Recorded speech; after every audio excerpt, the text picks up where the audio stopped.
Hello, hello, hello. Happy Sunday. Happy Sunday.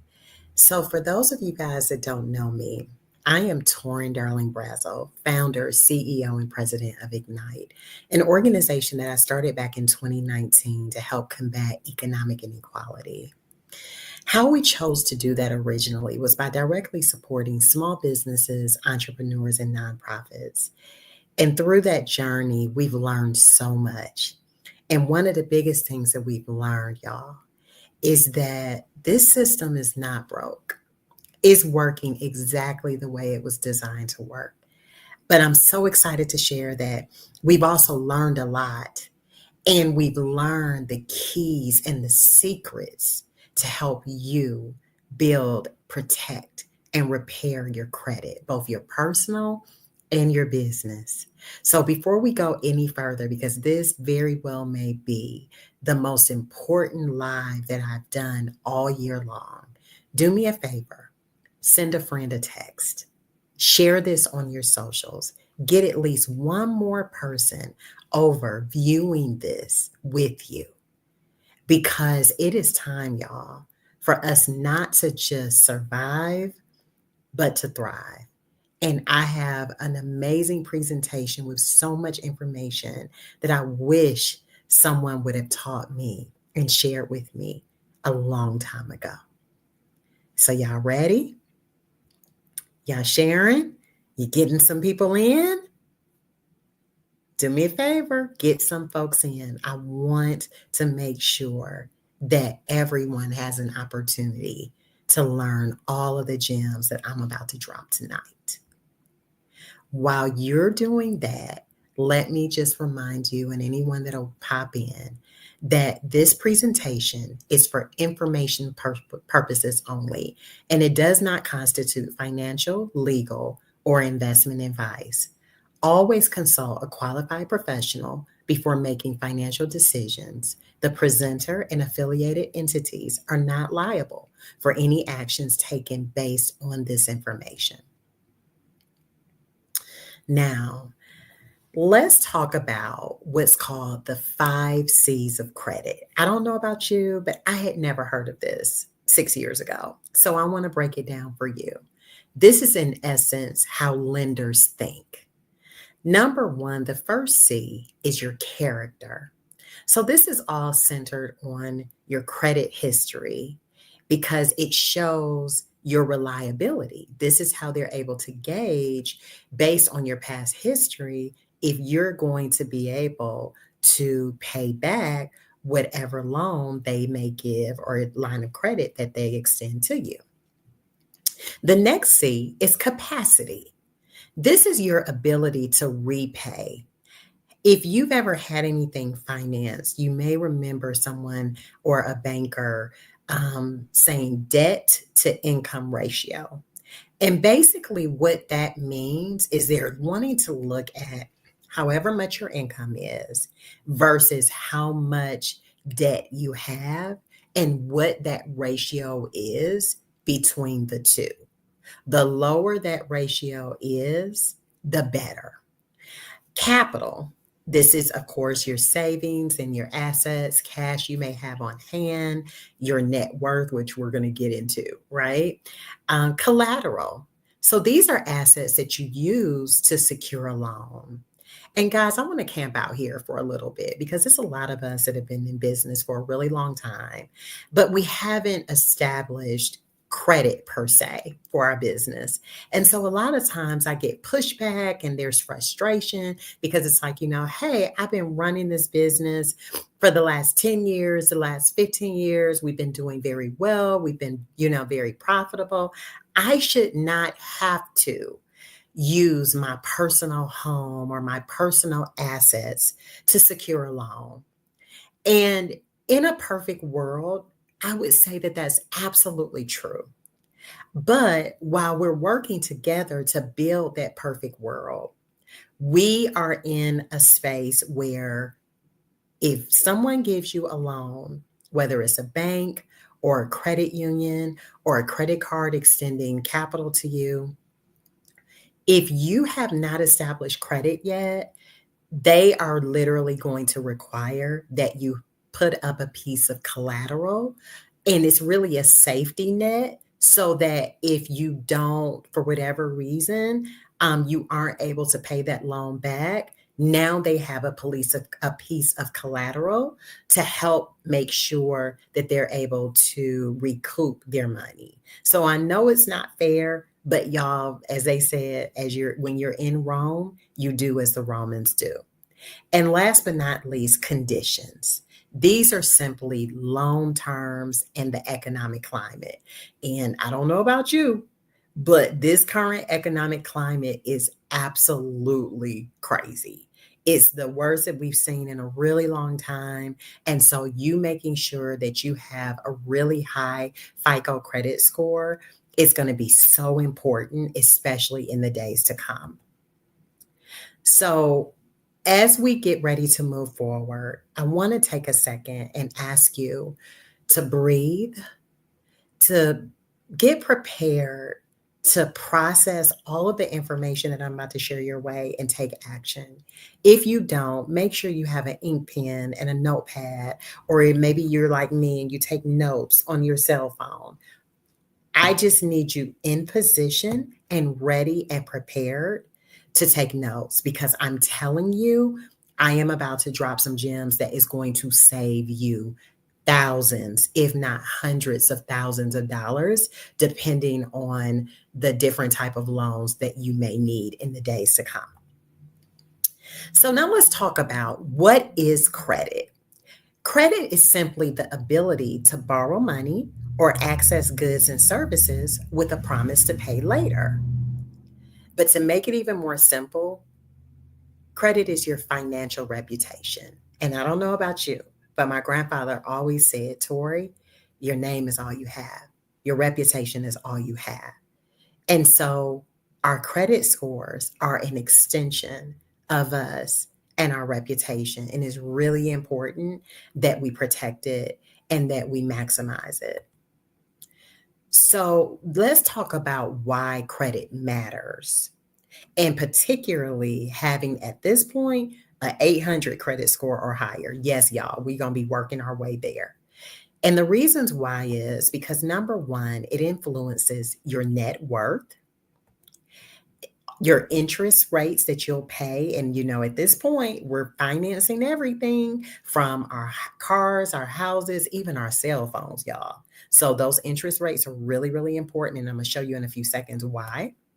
Job opportunities, a lot when you're applying for jobs, and there are a lot of people that are unemployed right now. They go after jobs. They are literally,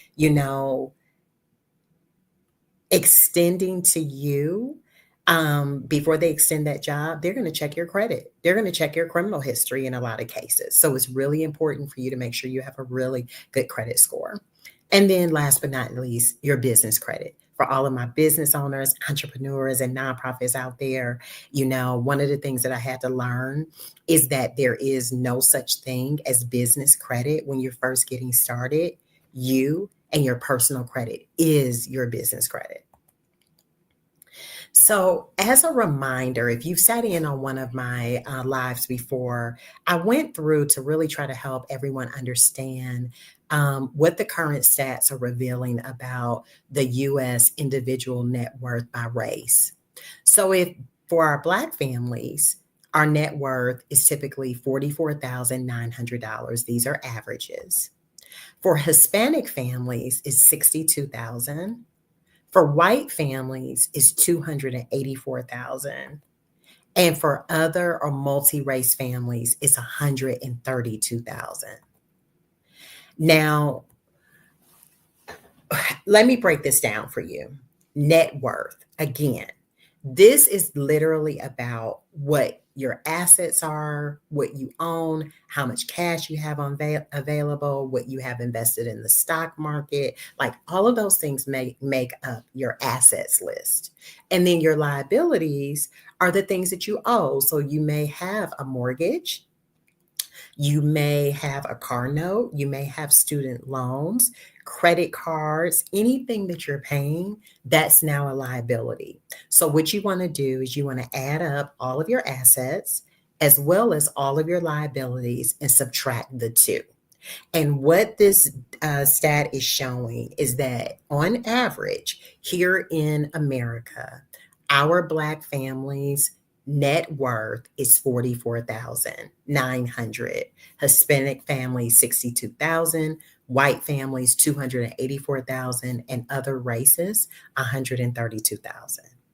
Now, the rest of this presentation, I'm going to really help show you and understand like what all goes into this, right? And what affects this. So let's just say that you need to make a purchase of a little less than $500. For this, the sake of this example, I'm using an appliance. Well, if you're financing in an appliance, say at $499 with poor credit, over the course of you paying back that loan or that credit card, you will end up spending $609 more than someone financing with good credit. What it looks like is you'll spend a little bit over $1,100 on what you originally financed at $499, simply because your credit score is lower than someone with good credit. But it gets worse. This stat is showing you cars. All of us most likely will purchase at least one car in our lifetimes. And let's just say you have a car that you're going to finance for $25,000. Okay. If you have excellent credit, so that's over here to my right, you will have to put zero down. And over the course of that loan, you'll actually pay $24,862 potentially. Why is that less? Because you're like, wait, it was $25,000. Well, a lot of times when you buy a car, there are all of these rebates, there are all of these credits. And this is, saying, okay, you probably traded something in, right? So you actually are going to pay 24,000, right? If you have very good credit, you'll put $500 down, and over the course of the loan, you'll pay 25,976. But y'all, let's scroll over here to if you have poor credit or even fair credit.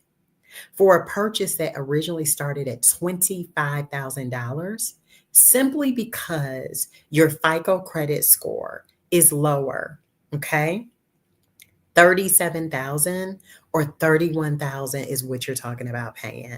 And so for those of you guys that are visual like me, what that looks like is for a car that's $25,000, someone with poor credit will pay over $13,000 more than someone with good credit. I hope y'all are paying attention. I hope I have your interest. Make sure you get somebody on this live. I'm telling you, this is going to be good. So now this stat shows if you choose to purchase a home. And for most of us, purchasing a home is our dream, right? So for this, the example is if you decide to pay or purchase a home for $180,000. Now, if you have exceptional credit, so over here to my left, you'll put $9,000 down. Over the course of that loan, you'll pay $389,000. Okay. But if you have very poor credit, you will put down $36,000 on that loan, and you'll pay back over the course of it over $500,000. Now, in another live, I'll go into my whole tangent about these mortgages.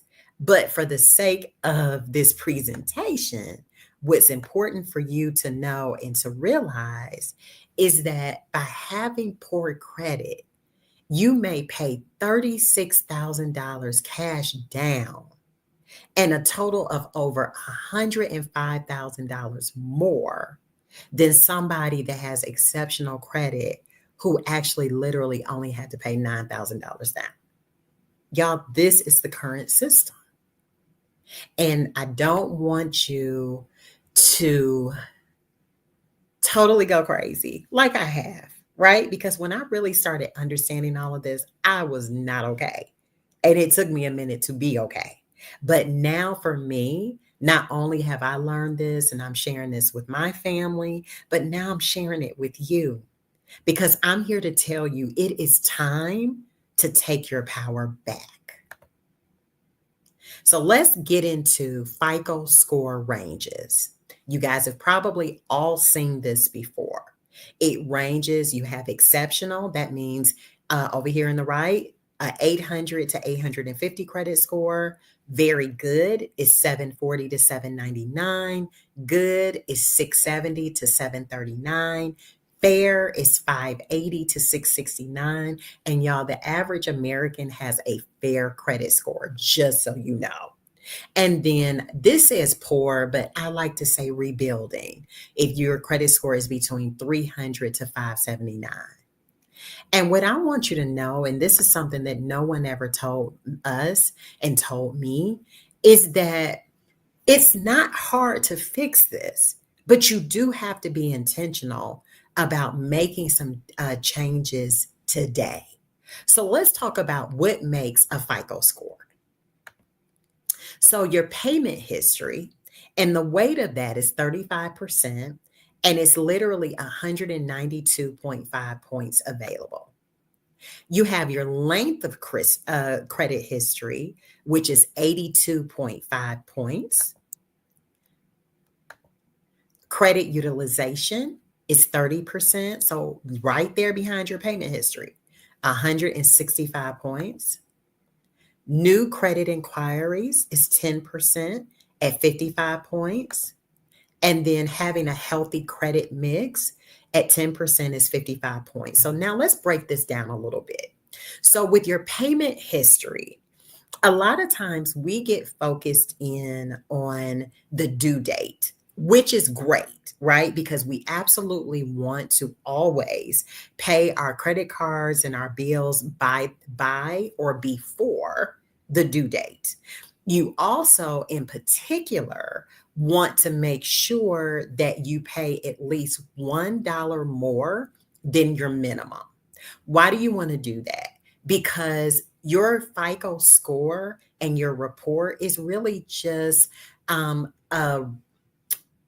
they're grading you, right, on your reputation, and they're keeping track of your reputation in paying your bills, right? And so when it reports to the credit bureau, if you pay it by or before the due date, it's going to report that you paid your bill on time and you paid more than your minimum. And yes, it doesn't matter if it was only $1. So make sure you do that.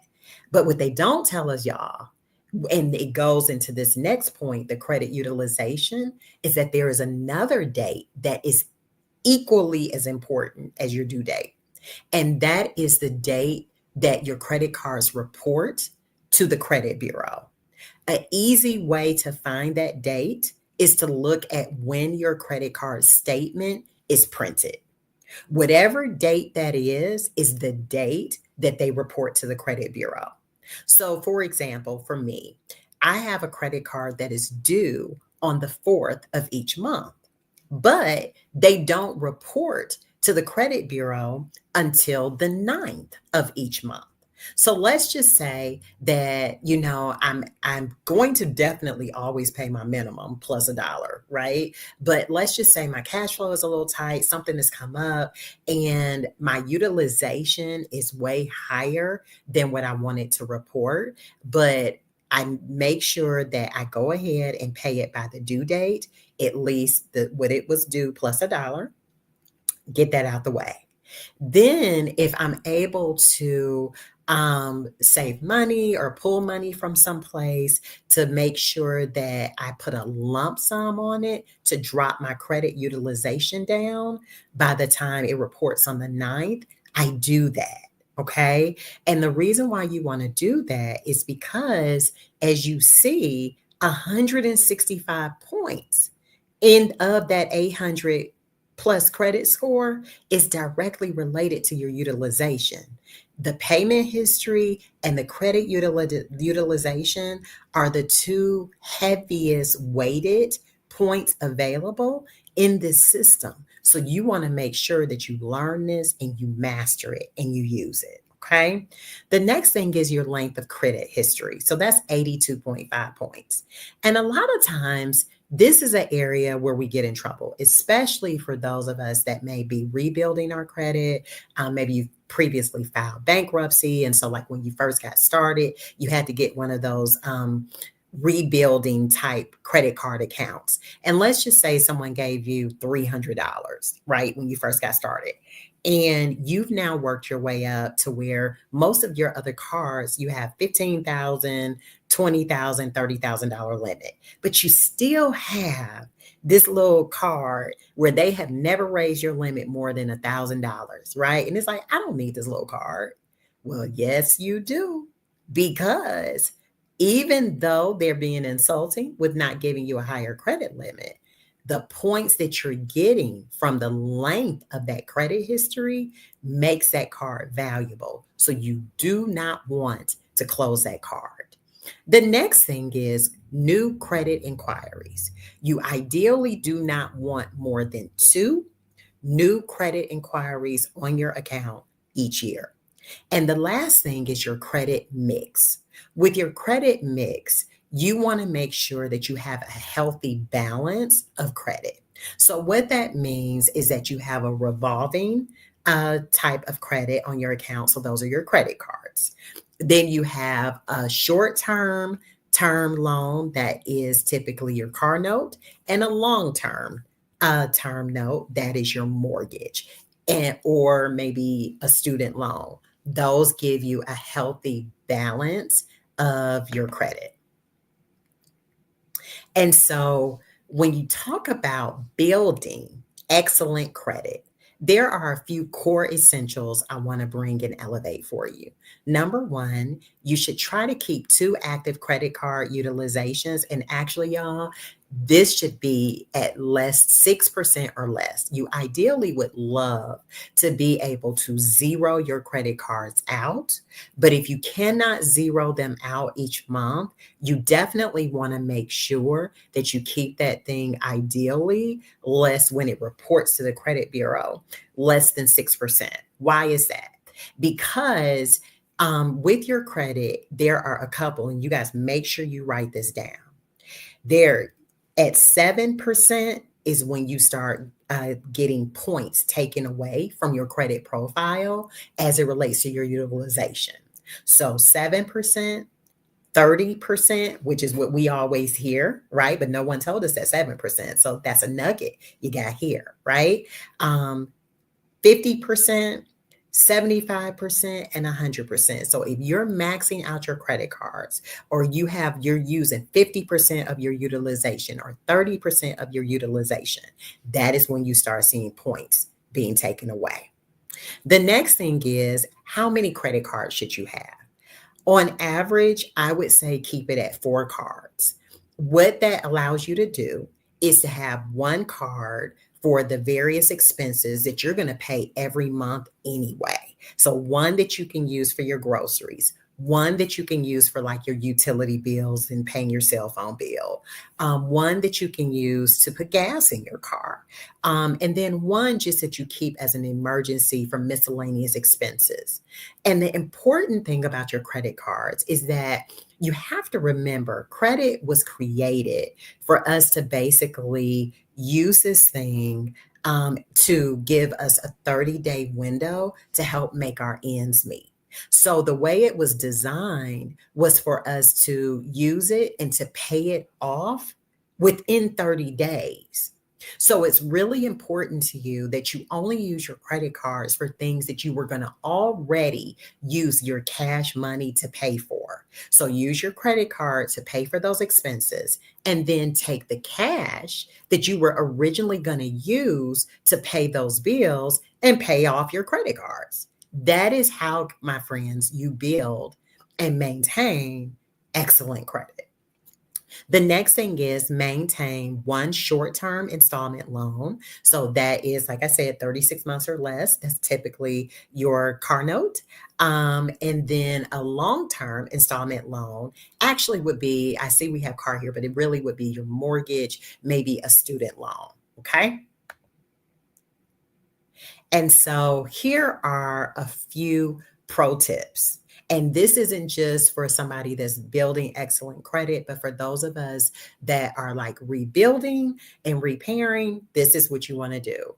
Automate your payments, monitor your credit monthly. Honestly, I look at my stuff weekly, not a bad idea to do. Stick to major issuers like your Visa, American Express, MasterCard, and Discover. Why do you want to do that? Because you're able to use those cards anywhere.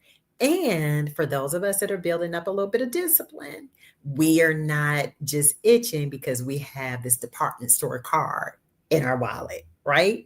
You also want to avoid hard inquiries. So remember, I told you 1 to 2 per year. You want to keep old accounts open. Remember, I shared it doesn't matter how low that limit is, keep it because it's the history that's helping your credit score. Diversify your credit mix. So that I explained the different cards and loans. Track your due dates and statement dates. And this is so important, y'all. Never pay late. Every late payment literally stays on your credit profile for 7 years. 7 years. So please make sure that you do your best to never pay your cards late. And if you do, and let's just say you get it because things happen, life happens, call the credit card company and say, hey, I'm just wanting to see if you guys could remove this late payment or not report this late payment. Because as you can see from my history, I've never been late before, right? Call them, talk to them. They're human. The worst that they can say is no, but what if they say yes? Right. And the last thing is if you are doing well and you have really good credit and you've been doing all these things that I listed, make sure that every 3 to 6 months you are calling into the credit card company and requesting a credit limit. You do not want for them to give you another card. You do not want for them to pull, do a hard inquiry. You just want to know because of your excellent payment history, if they would be willing to make an increase. You can, let's just say maybe you're going to do something around, you're going to go on a trip or, you have some type of expense, call them and just see, okay? Instead of going and getting a totally different card. Now, let's talk about those that may be repairing and rebuilding our credit. So a few things are really, really important. Number one, for you to pull your reports from all 3 credit bureaus. You have Experian, TransUnion, and Equifax. Okay. You want to pull all 3 of your reports because we can't fix what we don't know is broken. You also want to make sure, guys, that you do a budget because you really want to say, and I mean, I don't care if it's just, a few dollars here, a few dollars there. Start somewhere because something is better than nothing. But do a budget, write out all of your accounts, write down the limit, write down and if you're maxed out or you're rebuilding, write out at least I would do 20%, right? So 30% is when it hits. So I try to, before I learned about the 7%, I would always keep my credit cards at 20% or less if I could not zero it out, right? But write those things down and then put together a plan so that you can figure out how you can start paying those balances down. And what I would do is I would focus in on one credit card first, right? So you put all of them down, make sure you pay the minimum plus $1 on all of them. But the lowest card, go ahead, zero that out, work to zero that out. Once you zero that out, now that's extra money that you were paying on that card that now you can put on the next card. And you just keep stair stepping it and wiping those things out until you get them to zero. Okay. You also want to focus on making sure that you request removal of late payments um, on your file. You don't necessarily have to get someone to help you with credit repair, y'all. This is not rocket science. You can pick up the phone, you can call these people yourselves. You can dispute these things yourselves. If you want to get someone with credit repair, the only thing that I would suggest is that you do your homework, because there are a lot of people that are out here that are preparing or presenting themselves as subject matter experts, and they're just not. So I would really strongly suggest that you do your homework if you're going to get someone to help you. I don't mind you getting someone to help you, but just make sure that you do your homework, okay? And negotiate. Again, the worst they can say is no. But what if they say yes? And one of the things that I've found that has been helpful is if you use this phrase: I'm working really hard to avoid bankruptcy. Is there any way you can help me by updating my report? Right? What can we do? They will work with you. They will help you, because the last thing they want is for you to file bankruptcy. Okay. Now, let's bust a few credit myths. So, the first myth is checking your own score, credit score, lowers it. The truth: that is not correct. Only hard pulls by lenders impact your score. The next myth is that close old credit cards you don't use. The truth: this can shorten your credit age, so keep those old accounts open. A myth: paying off collections removes them. Truth: no, they do not. Those things literally stay on unless you negotiate removal. So if you have collections and you're negotiating, make sure that you request and you get it in writing that if you pay this amount, they are going to remove it. Okay.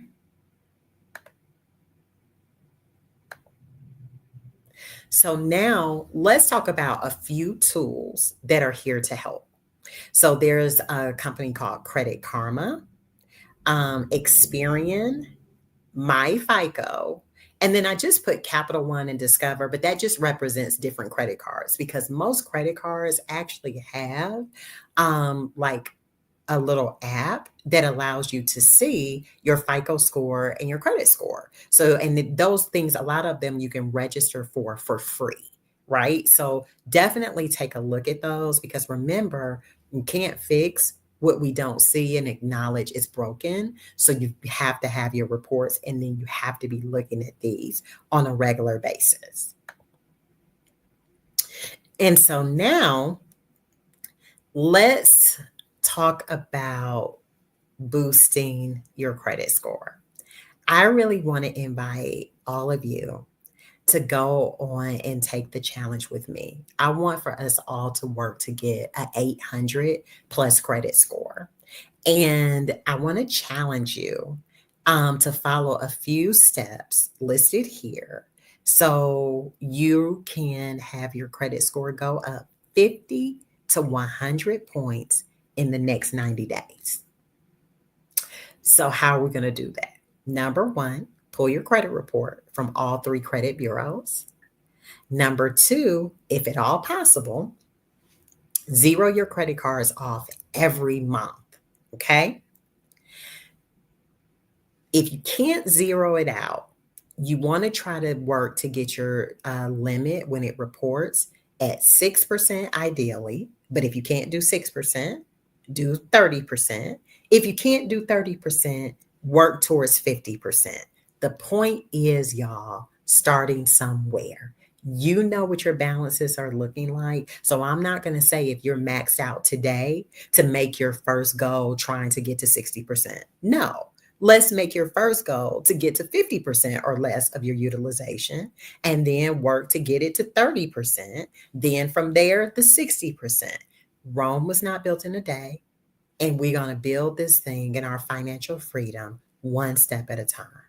The next thing you want to do is you want to make sure that you dispute 1 to 2 negative marks using the three credit bureau portals. Okay. And really, you want to do more than 1 to 2. Anything that's on there that's negative, you want to dispute. And here's something I want to share with you. Legally, y'all, according to the Fair Credit Reporting Act, like these collection accounts is not legal because you did not open up the account with them. Now, I want to be clear. We all should be paying our bills, but things happen. And I just want to make sure you understand that if an account goes into collections, that means that your original creditor has already written that off and they sold it to a third party company who is counting on being able to bully you and wear you down. But legally, they do not have a stance. You do not owe them. So if you have anything on your account from a collections department, dispute that. That is legally is not yours. You did not enter into an agreement with them. You did not sign anything with them. That is not your debt. Hope that makes sense, y'all. The last thing is for those of us that are in, good standing with our credit cards, make sure you call and you ask for that credit line increase, but don't use it, y'all. Just increase it because that helps you with your utilization. The more credit that you have available to you and the less you're using, the better off you are.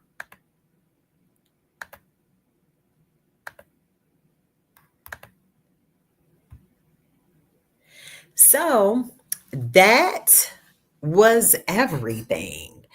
And I just want you to know, and I hope this was helpful to you, that no matter where you are, you do not have to continue being this unwilling participant in your life, right?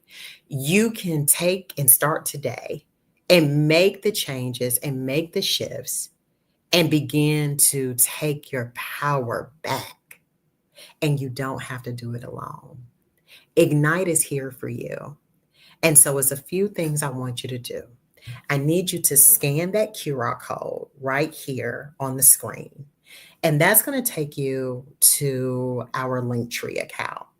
From there, I would love for you to sign up and get on our email list. I would love for you to become a member of Ignite, our 4C membership. We are going and working together to build our credit scores to 800. You don't have to do this alone. We're not a credit repair company, but we are a group of people that are working together to take control of our lives so we can help ourselves, our families, our businesses, and our communities. If you want a safe space, a non-judgmental space, you want to become a 4C member today. And last but not least, I need you to there's a survey on there. I need you to leave us a review. Let us know if this is helping you because there's a lot of things that I could be doing on a Sunday afternoon, but I'm giving up my Sunday afternoons because I understand what has happened to us as a community. And I remember my grandmother always saying, Tori, if you are not a part of the solution, you're a part of the problem. Well, my friends, I want you to know I am here to help you because 6 years ago, my life began to change in a radical way with me making one good decision after the next. Not always 100% perfect, but I promise you, I am so much further along and doing so much better than I ever was. And so, no matter where you are and no matter what's happening, you can take control today and take your financial power back. Thank you guys so much for joining me. I hope that this was helpful to you. Um, I just want for us to thrive because we can. We absolutely can. You can have the life that you deserve. So, on that note, I'm going to get back to my Sunday. I hope this was helpful. Let us know if there is anything that you need. Get on that email list because we'll be back next Sunday. Next Sunday, we'll be dealing with real estate from both a commercial standpoint and a residential standpoint. So I am super excited about that because y'all, it's time for us to increase our net worth. And whatever it is that you want, your Ignite family is here to help you get just that. So have an amazing day, and I'll see y'all next Sunday. Bye.